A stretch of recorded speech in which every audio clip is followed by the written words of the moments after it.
Hey everyone, my name is Mary Catherine and today we will be learning about Procreate, how to use it, why you would want to use it, and a little bit of an overview / tour. Procreate is an iOS app that only works with Apple devices. So iPads and the Apple Pencil is what you will want for this app. Now you can go online and look up iPad Apple Pencil compatibility and make sure that the iPad that you have or are looking to purchase works with Procreate and the Apple Pencil. So I have this iPad. It's an older generation. I think it's the 12.9 inch. Larger screens are preferable, but you can still work with a smaller screen. And I have the iPad Pencil, which the app was created for the iPad Pencil specifically. So you can use your finger, you can use maybe another stylus, but the pencil is what it was made for. So Procreate has many tools that actually mimic real life art mediums. So you can do sketches, you can paint, you can add text, you can do typography, you can do hand lettering. So it basically meets a lot of your creative needs in one app that's very easy to use. So today I'm going to show you an overview and get you started on the app. Now there are a lot more parts and pieces and tools of this app that I'm not going to show today. I just want to give you the basics, give you a little look around the app and make sure that you feel comfortable with the possibility of using it. Alright, so you've got your iPad that's compatible with Procreate. You have your Apple Pencil. Either this generation, this is the first generation, or the second generation, depending on what iPad you have. I have the first generation, which is great. This is the Procreate app right here. We're going to open it up. When you open it up, it shows your gallery. This is a collection of the art pieces you have made, different canvases that you have drawn. You can save them and stack them and keep them very organized, and you can export from here.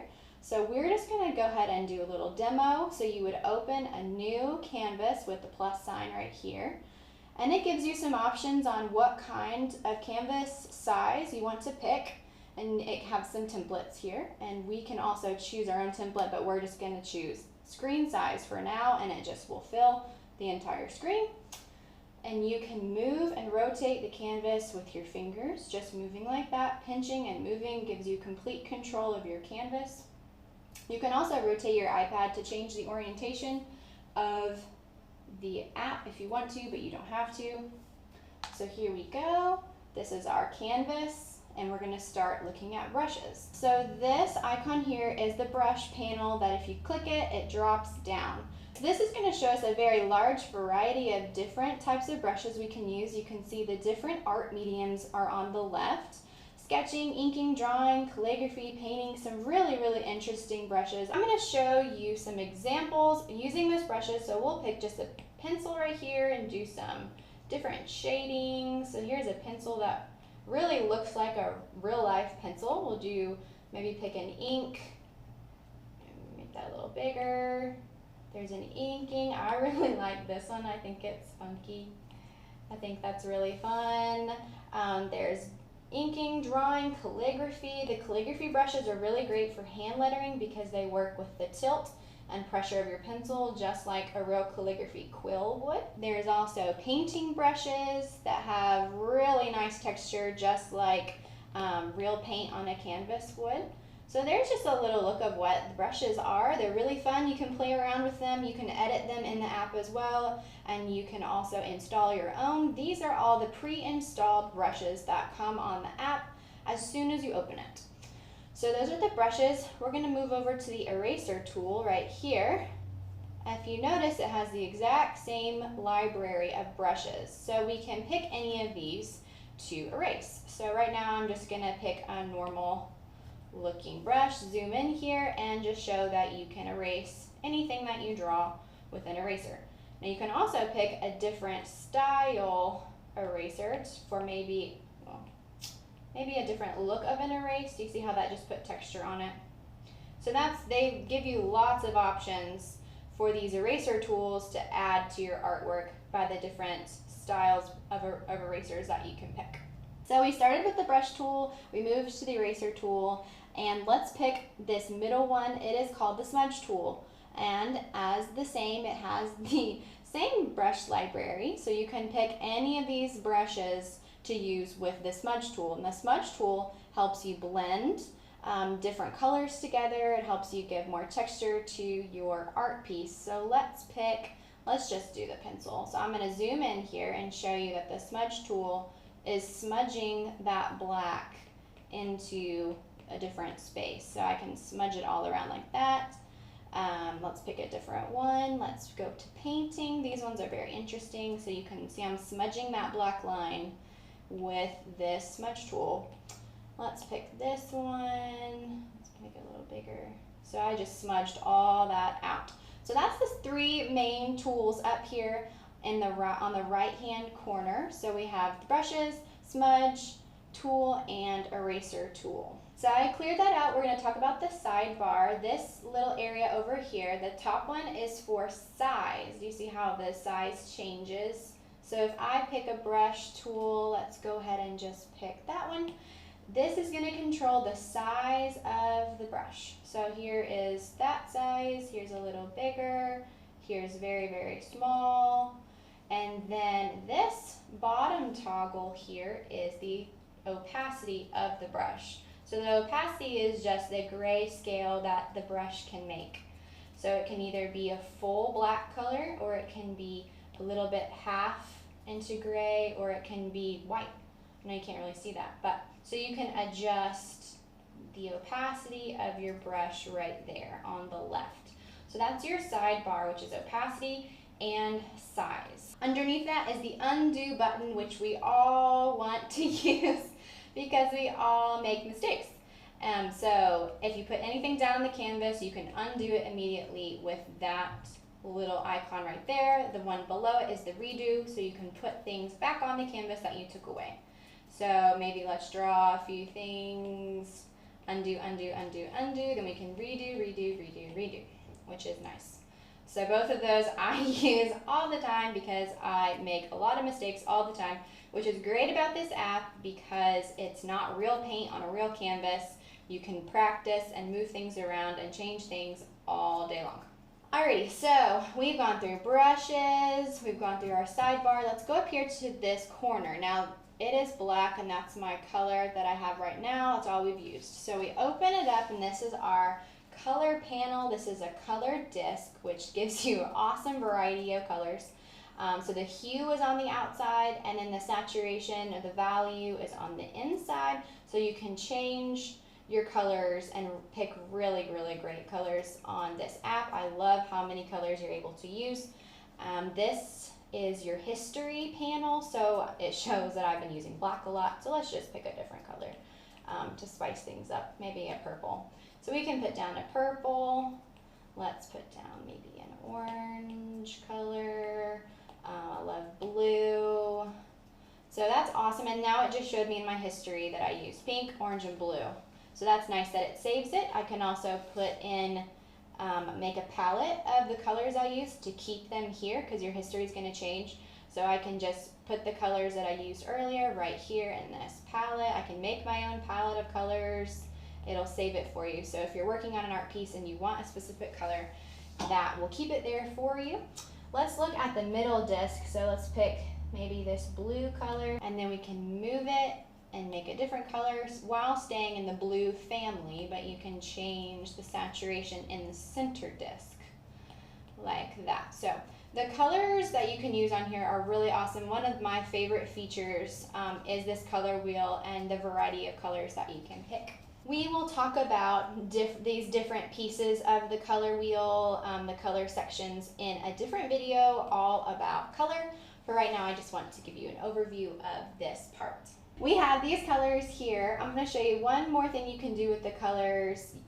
When you pick your color, you can actually color drop it into your next item, just like that. Anything that's on your artboard, you can pick a different color. Whoopsies. Let's just pick that from there. And drop it into your piece or anything that you draw. You can change the color very, very easily just by dropping it into the item that you painted. So we're going to make all that go away. Now we have a clean canvas again, and I'm going to show you a couple more things that make this app really awesome. Alrighty, so we're going to pick a color. I'll pick this purplish bluish. I'm going to pick a brush. I'd like to maybe start, let's try this marker. I'm really not familiar with all the brushes in this grouping. There are so many you can pick from. I haven't used them all, so it's fun to get on there and play around. So we're going to draw a line. If you hold the line, it becomes a straight line. And you can use it however you want. This is called quick line, so you can make lines. If you put your finger down, it will make it perfectly straight, and it also lets you change in increments of 15 degrees if you hold your finger down. So this is called quick line. We also have quick shape. So if you make a shape and hold, it will make a perfect smooth shape. And if you also hold your finger down, it becomes a perfect circle. So I filled that. Let's try maybe that's called a triangle, yep. So it made a triangle. We can also make it a perfect triangle by putting our finger down. Let's try to draw a square so it makes it all straight and nice looking, but then you can also put your finger down and it becomes a perfect square. So we can add color to that by dropping as I showed you before. All right, I'm going to show you some gestures. These are gestures you make with your fingers and your hands, not just your Apple Pencil. So one gesture that I've been using a lot in this video is I take 3 fingers and I scrub them back and forth, and that clears your canvas of any art that's on it. So that's a great little gesture there. Let's draw something. I'll show you one more gesture. If you take 2 fingers and tap, it clears it. Instead of having to come to this clear undo icon, you can just tap with 2 fingers and make it go away like that, or you can tap with 3 fingers and it will come back. So that's the redo. Undo and redo are 2 finger taps and 3 finger taps. So that's really easy. There are a lot of hand gestures incorporated into this app to make it more proficient, time efficient for you to use. All right, so we've gone through brushes, smudge tool, eraser, color. Now we're going to come to this little panel right here, which is layers. One of the best parts of this app, also very, very important for any digital graphic artist to use layers. It's the great thing about digital art is you can layer as many layers as you want, take them away, edit a certain layer without messing up the whole art piece. So here is your layer. It is blue. This is the layer that we're drawing on right now. Let's go ahead and just draw something on this layer. Open the layers panel and you can see that it shows you right here what layer you're on and what is inside the layer. So it's a little thumbnail of what this layer is. So let's press plus. That adds a new layer on top of the layer we just drew. I will change the color, draw on top of this new layer. So that is 1 layer of green and 1 layer of purple.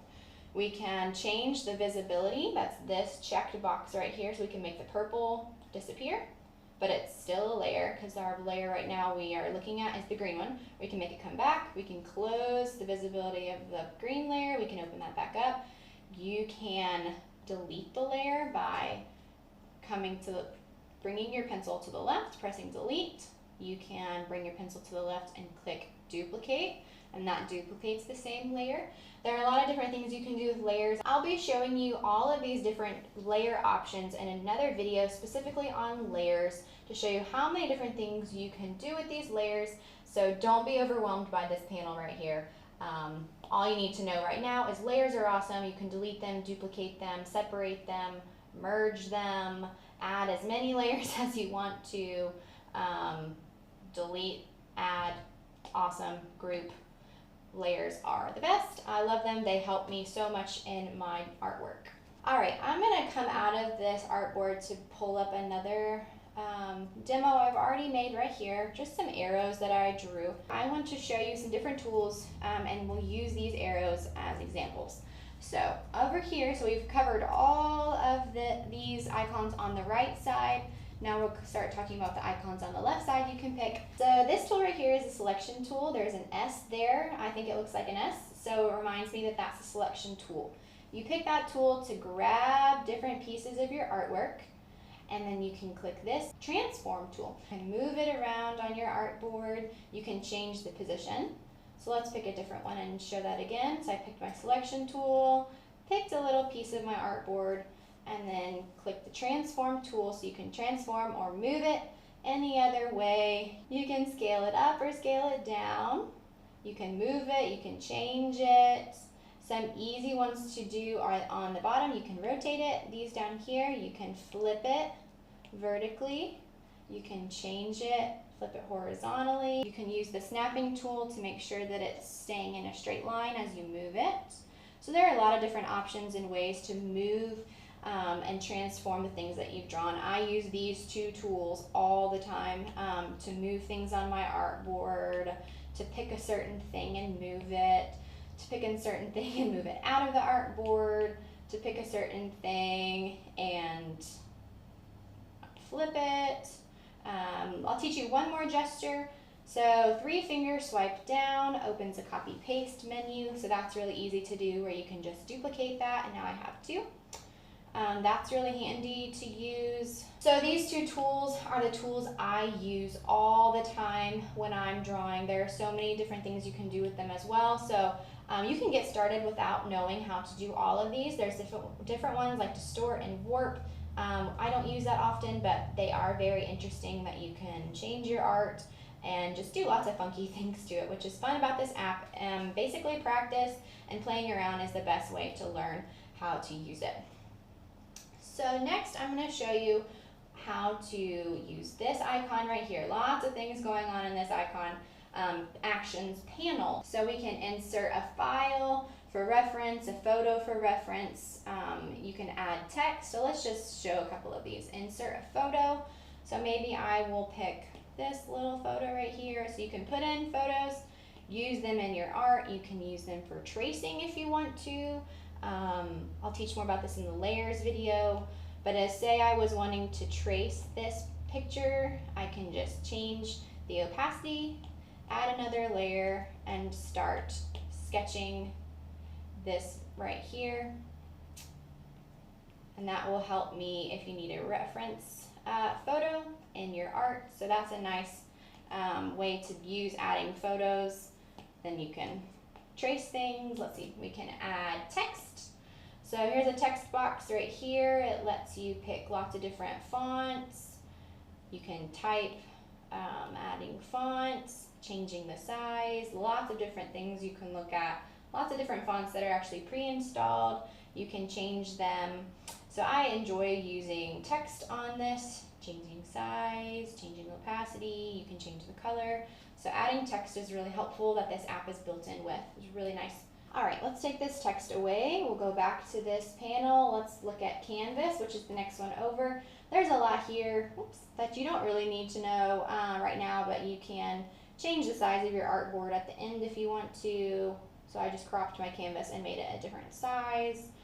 You can put on your drawing guide, which I use a lot, which is basically just a graph that you can put on your canvas, and it doesn't change, it just stays there, and you can take it on and off. You can change the grid size of your graph, and that's very, very helpful for me, just depending on what you're doing, especially with hand lettering. If you need a graph behind it, you can flip your canvas.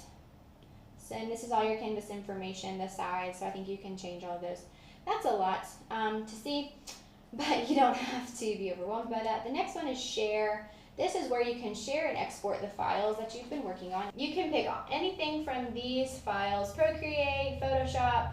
This is a PDF, a JPEG, PNG. I use PNGs and JPEGs quite a lot. So this is how you can share your artboard or your canvas, whatever you have drawn. Share it and save it and share it. So that's really simple to do on this app. These are some different things we don't necessarily have to look at. You can time lapse your whole piece that you're drawing, which is fun to watch the time lapse replay later. Here's some preferences. This is great if you're right-handed or left-handed. You can change the interface to accommodate your right hand or left hand if you are dominant with the right or left. So there's a lot. There's a help button. I click that a lot. Then here's your Procreate handbook, which takes you online to the Procreate.art website, where you can read and look at everything in the app, way more than I probably have shown you here, but if you have more interest, you can always go to the Procreate website and look up their tutorials. All right, I hope you enjoyed that quick overview. That's just a sneak peek into what the app can do for you, how you can enjoy it, how you can use it for your creating and crafting needs. Next video, we will look specifically at the brush tool and how to use that more in depth. So I hope you enjoyed watching, and catch us later for the next video.